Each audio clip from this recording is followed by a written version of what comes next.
Bienvenidos y bienvenidas a su programa Monseñor Romero y la misión del Evangelio.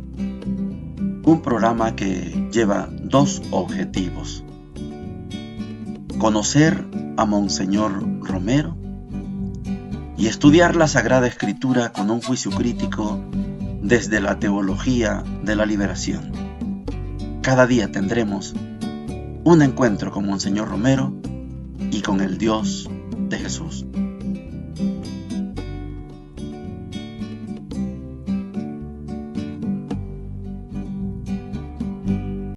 Hola, ¿qué tal? Este es su programa Monseñor Romero y la misión del Evangelio.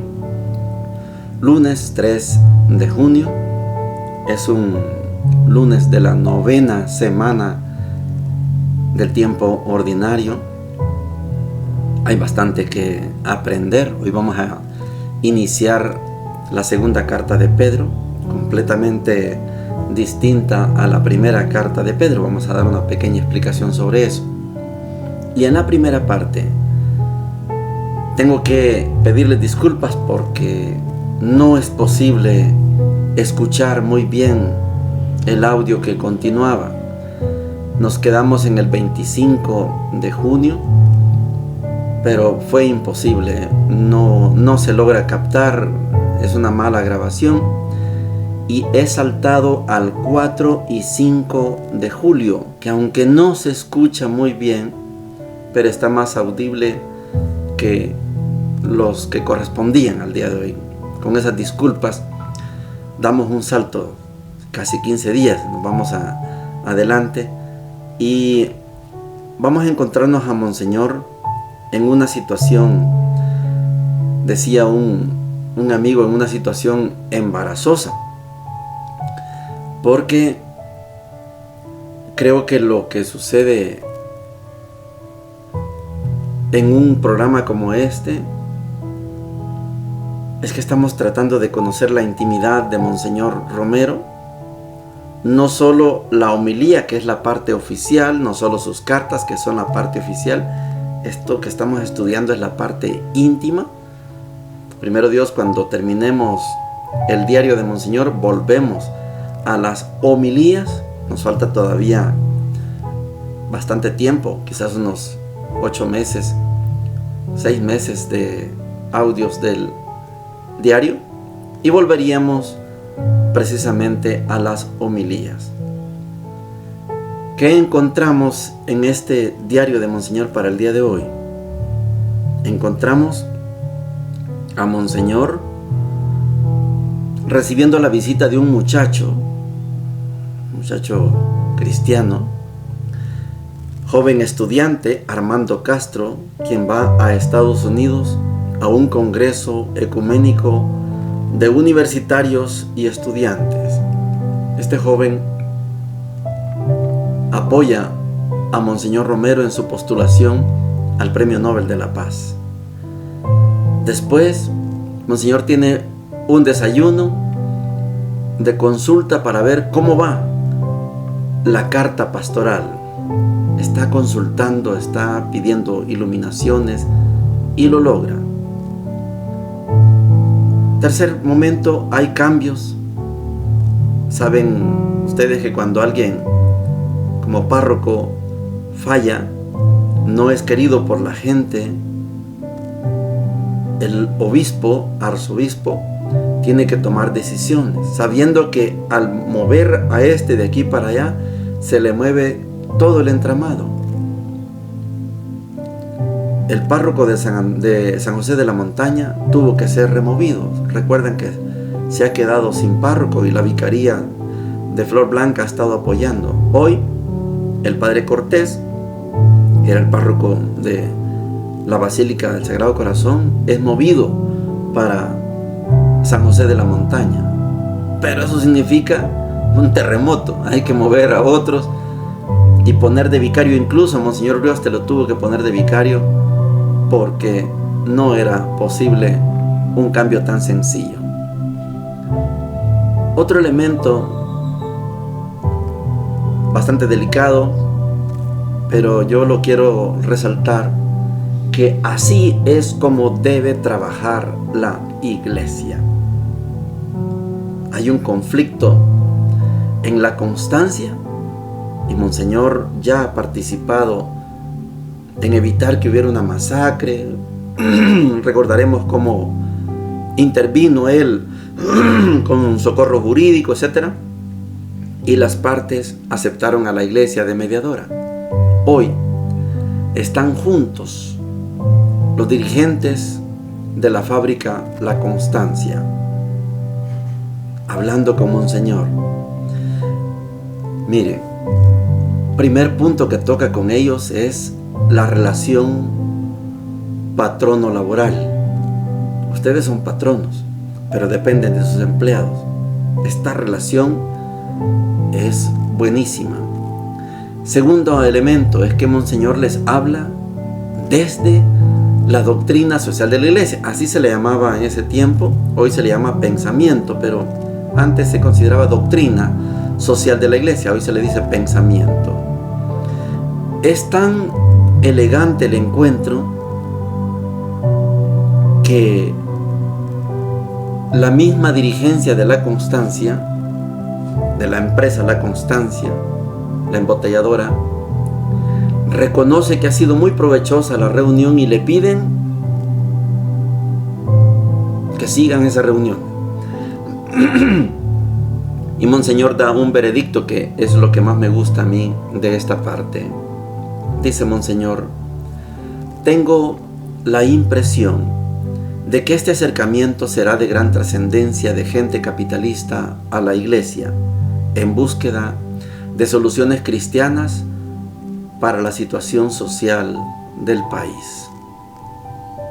Me gusta tanto porque este fin de semana ha habido suficientes comentarios a favor, en contra. Voy a dejar solo el punteo. Hay personas que creen que el arzobispo José Luis Escobar no debió ir a la toma de posesión del presidente Nayib Bukele. Monseñor Romero no hubiera ido. Está bien. El tema es: ¿a qué fue Monseñor José Luis Escobar? No es mi arzobispo, Monseñor José Luis Escobar,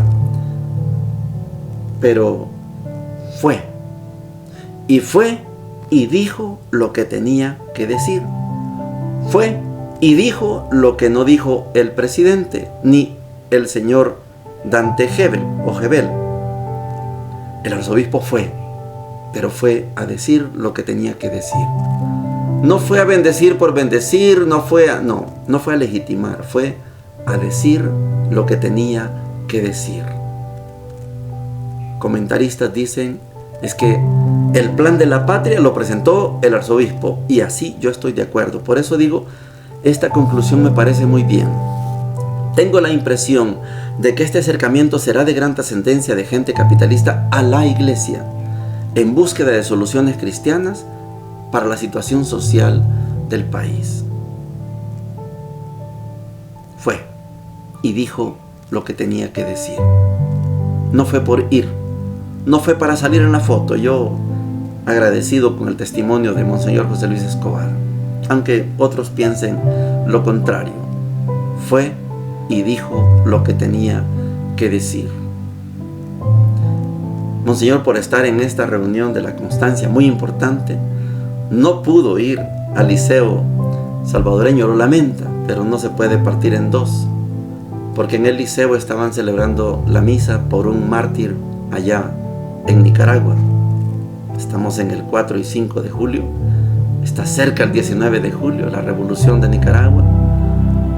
Y Monseñor no pudo ir, pero hay que decidir. Estoy aquí, no puedo estar en dos lugares, ¿verdad? Oigamos a Monseñor. Miércoles 4 de julio. Por la mañana, una solemne misa en la Iglesia de María Auxiliadora, misa patrocinada por las religiosas mercedarias eucarísticas con motivo de una procesión religiosa de dos hermanas. En el arzobispado reunión de las religiosas dedicadas a la pastoral parroquial. También reunión de la comisión de administración. Por la noche, visita del joven estudiante Armando Castro, quien va a Estados Unidos a un congreso ecuménico de universitarios y estudiantes.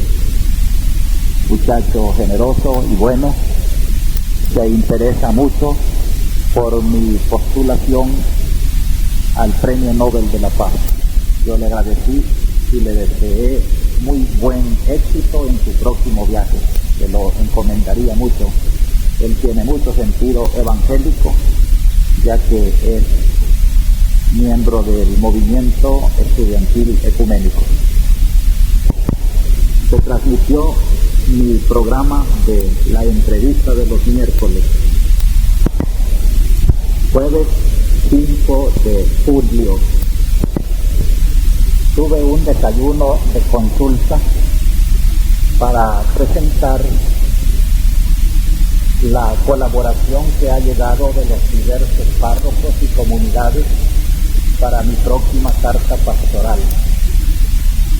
Estuvieron presentes el padre Fabián Amaya, el padre Ella Curía, el padre Sebastián y el padre Moreno. No pudieron llegar otros sacerdotes y laicos que había invitado, pero que están dispuestos a colaborar. Les entregué el material y discutimos un proyecto para incorporar todas estas diferencias. Inicialmente el esquema será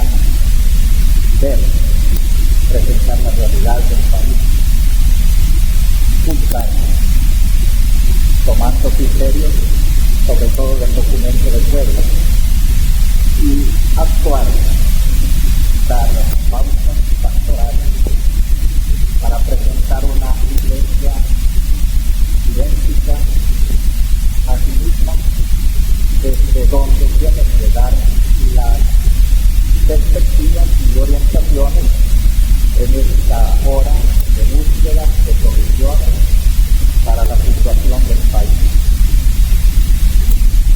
Después, en el arzobispado, tuve una reunión muy interesante para estudiar la provisión de la parroquia de San José de la Montaña. Fue aceptado mi proyecto de trasladar el padre Cortés de la Basílica a San José de la Montaña y llenar el puesto de la Basílica con el traslado del padre Efraín de Charatenango. Con el padre Cortés trabajarán como coauditores Monseñor Urioste, el padre Urrutia, encargado del seminario menor, el actual encargado, padre Cifredo, irá a Chalatenango para ocupar el puesto del padre Urrutia en el seminario menor de Coyacilá. Y también será coautor el padre Salvador Colorado, miembro arquidiocesano del equipo de formadores del seminario mayor. El objeto de San José de la Montaña no es simplemente una parroquia, sino un centro arquidiocesano de promoción vocacional. Esta tarde llegó el padre Efraín, que no pudo estar en la mañana, y aceptó con gusto. Solamente habrá que esperar algunas circunstancias para realizar este traslado. Por la tarde, una interesante reunión íntima, pero de mucha trascendencia. Dirigentes de la fábrica La Constancia, que ya han venido varias veces al arzobispado en búsqueda de luces de la iglesia para el problema patrono laboral de esta gran empresa, acudieron a una cita que yo les hice para presentarles más a fondo la doctrina social de la Iglesia. Me asesoraron con mucha lucidez el señor Antonio Orellana, el padre Walter Gutiérrez, el bachiller Roberto Cuellar y una religiosa norteamericana que trabaja como trabajadora social en una de las haciendas de la diócesis de Santa Ana. La colaboración muy valiosa de todos estos elementos dio impresiones muy profundas a los señores Mesa, quienes agradecieron profundamente y sugirieron que era conveniente tener otras reuniones y no nos molestaban mucho. Tengo la impresión de que este acercamiento será de gran trascendencia de gente capitalista a la Iglesia en búsqueda de soluciones cristianas para la situación social del país. No pude asistir a la misa del Liceo Salvadoreño, donde la Federación de Colegios Católicos ofrecía una misa por el eterno descanso del hermano Blanco, matado en Nicaragua. Llegamos a la sección de la Palabra de Dios. Lunes de la 9ª semana del tiempo ordinario. Les he dicho que son 34 semanas del tiempo ordinario. Hay suficiente tiempo para estudiar los 3 evangelios sinópticos. Estamos acercándonos al final del evangelio de Marcos. Luego seguimos con Mateo, de ahí Lucas, etc. En la primera lectura les decía que hoy vamos a comenzar la segunda carta atribuida al apóstol San Pedro. Ya estudiamos la primera de Pedro, estudiamos la carta de Santiago y la carta de Judas. Esta es la última de las cartas apostólicas, porque después vienen las 3 cartas de Juan, pero esas ya las hemos estudiado en el tiempo de la Pascua. La segunda carta de Pedro solo tiene 3 capítulos. No por ser poquitos capítulos son de bajo contenido, no, son de muy alto contenido. Pero para el programa que llevamos aquí, hemos de decir que es un lujo estudiar detalle a detalle la carta de Pedro, esta segunda carta de Pedro. Cerraríamos todo lo que se puede llamar las cartas apostólicas. Y me voy a detener bastante en la lectura, porque el Evangelio creo yo que es bastante ya conocido. Segunda de Pedro, capítulo 1, versículos del 1 al 7, dice lo siguiente: Simón Pedro, siervo y apóstol de Jesucristo, a los que por la justicia de nuestro Dios y Salvador Jesucristo les ha cabido en suerte una fe tan preciosa como a nosotros. Crezca su gracia y paz por el conocimiento de Dios y de Jesús nuestro Señor. Su divino poder nos ha concedido todo lo que conduce a la vida y a la piedad, dándonos a conocer al que nos ha llamado con su propia gloria y potencia. Con eso nos ha dado los inapreciables y extraordinarios bienes prometidos, con los cuales pueden escapar de la corrupción que reina en el mundo por la ambición y participar del mismo ser de Dios. En vista de eso, pongan todo empeño en añadir a su fe la honradez, a la honradez el criterio, al criterio el dominio propio, al dominio propio la constancia, a la constancia la piedad, a la piedad el cariño fraterno, al cariño fraterno el amor. Palabra de Dios. Te alabamos, Señor. Quiero que evitemos lo que yo aquí evito, el proselitismo y el fundamentalismo. Hay 8 virtudes que menciona este apóstol, que si hubiera citado los 10 mandamientos, quizás muchos estarían más felices, pero cita 8 virtudes. Al decir que quiero que evitemos todo fundamentalismo y todo proselitismo, es porque esta carta está dirigida, igual que Marcos. Voy a repetir, esta carta está dirigida, igual que Marcos, a los paganos que se están convirtiendo al cristianismo. No es para todo público como Juan, no es para los judíos que se han convertido al cristianismo como Mateo, no es para los griegos como Lucas, no, es para los paganos. Esto nos lleva a aquello que es tan importante al estudiar la Sagrada Escritura, de ubicar el texto en su contexto. El texto es lo que acabamos de leer, el pretexto es lo que está sucediendo antes de que se escriba, esta carta, esta segunda carta.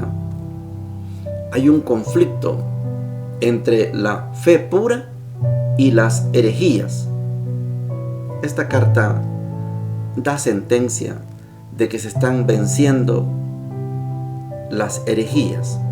Hablemos de 2 herejías principales. Jesucristo es solo hombre. Segunda, Jesucristo es solo Dios. Y la gente se confunde.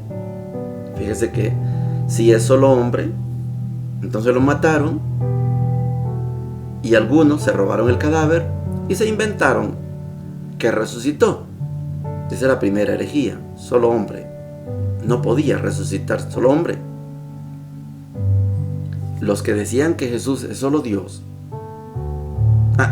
no importa, si él ya sabía que lo iban a crucificar, todo era un plan, etcétera, bueno, tenía que pasar eso como una obra de teatro y fingir que le dolía, pero como era Dios no le dolía. Y lo sepultaron, pero como era Dios, se fue. Unir esas 2 naturalezas, Jesús hombre, Jesús Dios, esto es una tarea que para nosotros 2000 años después es difícil. Para los que están viviendo la realidad es sumamente difícil. Este es el pretexto, es lo que hubo antes del texto. Por eso no se extrañen que esta carta sea escrita no por el apóstol Pedro.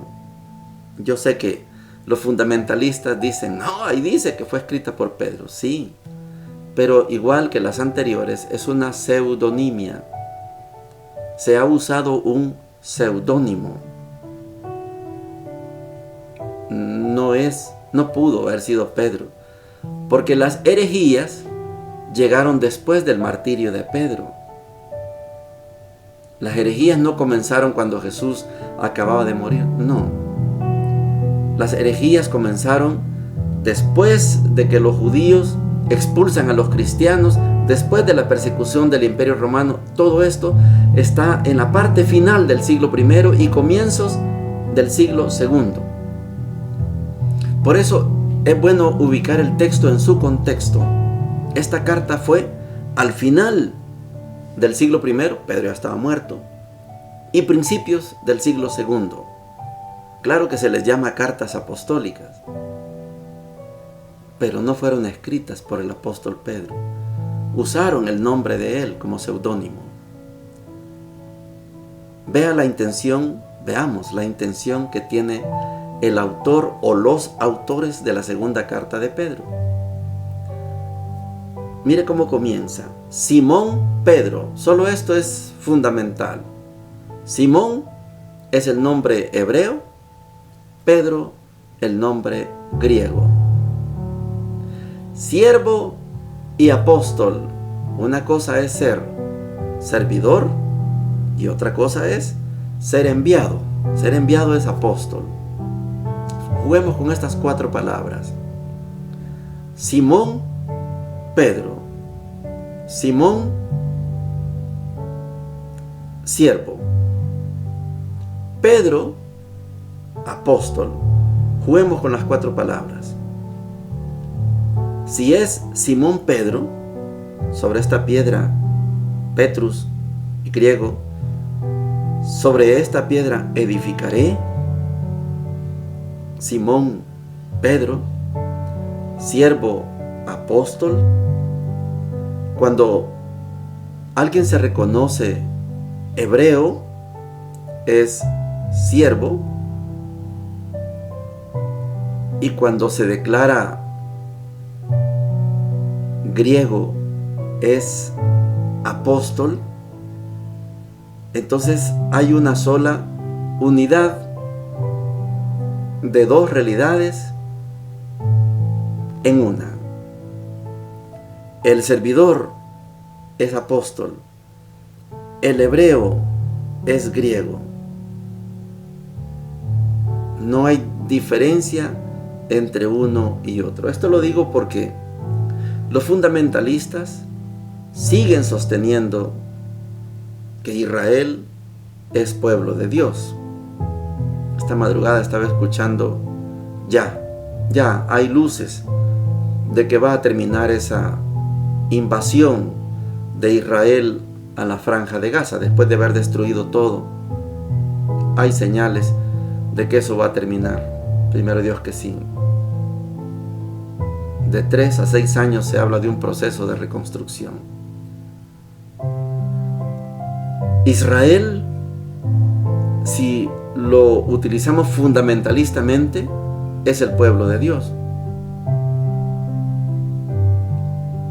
Pero aquí lo hebreo se une con lo griego.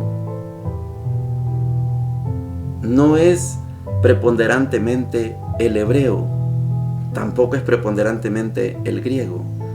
Hebreo y griego se hacen uno solo. En esta carta se está marcando la unidad de las 2 identidades, hebreo y griego. El griego es el imperio cultural dominante. El romano es el imperio militar, civil, pero el cultural, el del cerebro, es el imperio griego.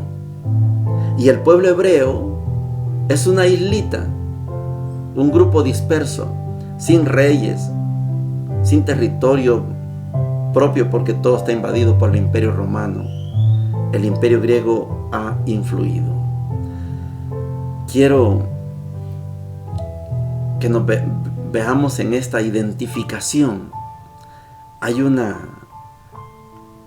dice la carta, nos ha dado los inapreciables y extraordinarios bienes prometidos, con los cuales pueden escapar de la corrupción que reina en el mundo por la ambición. Y oiga esto que dice: y participar del mismo ser de Dios. Participar del mismo ser de Dios. No es la figura de yo soy criatura y allá está mi creador. No, el creador y la criatura somos uno solo. Por eso cuando señala las 8 virtudes, estas virtudes sustituyen, no se enojen, sustituyen los 10 mandamientos. Es más fundamental tener virtudes que tener leyes. Cuando alguien se somete a la ley y cumple las leyes, no es libre. Cuando yo tengo virtud, me importa un carajo las leyes. Yo vivo mis virtudes. Y esto es filosofía griega. El virtuoso es el perfecto. El virtuoso es no el que cumple las leyes. Por eso cuando Jesús enseña la virtud como mandamiento, pero traduzcámoslo como virtud, nos enseña la virtud del amor. Es que esa virtud del amor supera cualquier otra virtud. Por eso Pedro, el seudónimo, el que escribió este libro, pone las 8 virtudes. En vista de esto, pongan todo empeño en añadir a su fe, vamos con la primera, añadan honradez. A la honradez añadan el criterio propio. Y al criterio agreguen el dominio propio. Al dominio propio agreguen la constancia. A la constancia, la piedad. A la piedad, el cariño fraterno. Y al cariño fraterno, el amor. 8 virtudes. No 10 mandamientos. No 613 mandamientos. Ven, hay una enorme diferencia entre lo hebreo a lo que se ha unificado hebreo-griego. Hay una gran diferencia.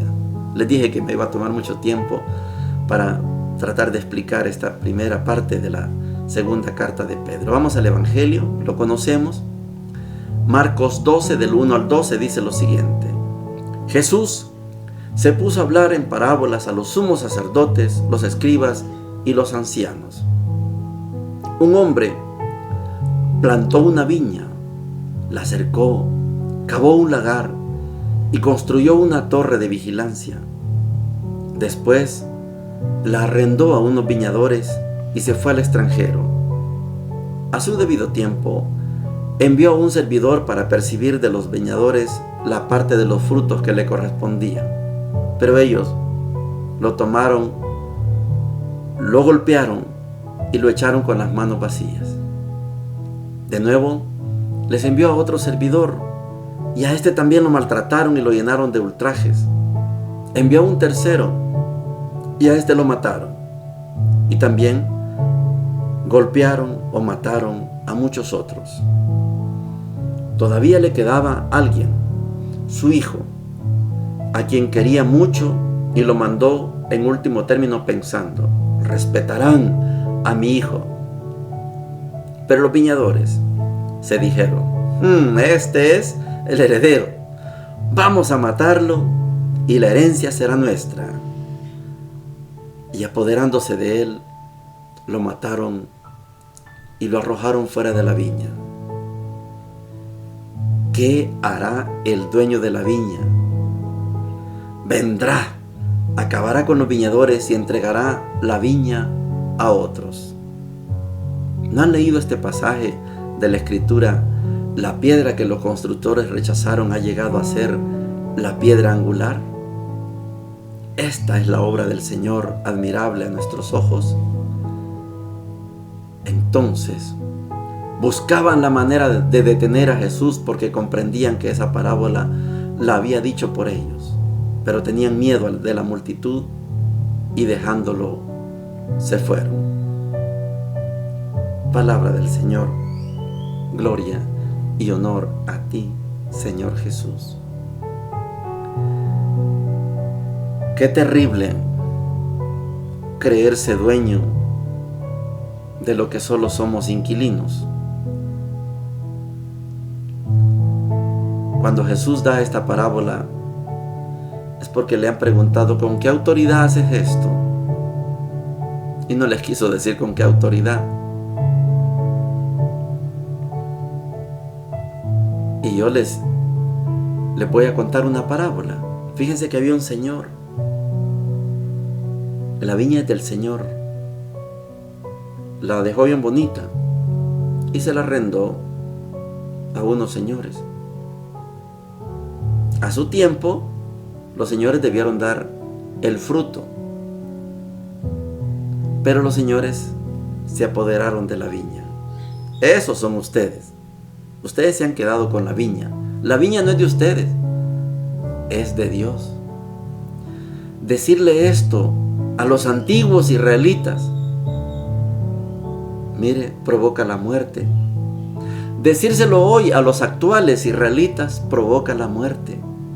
Por eso a mí me gustó mucho, aunque otros no estén de acuerdo y no tienen que estar de acuerdo conmigo.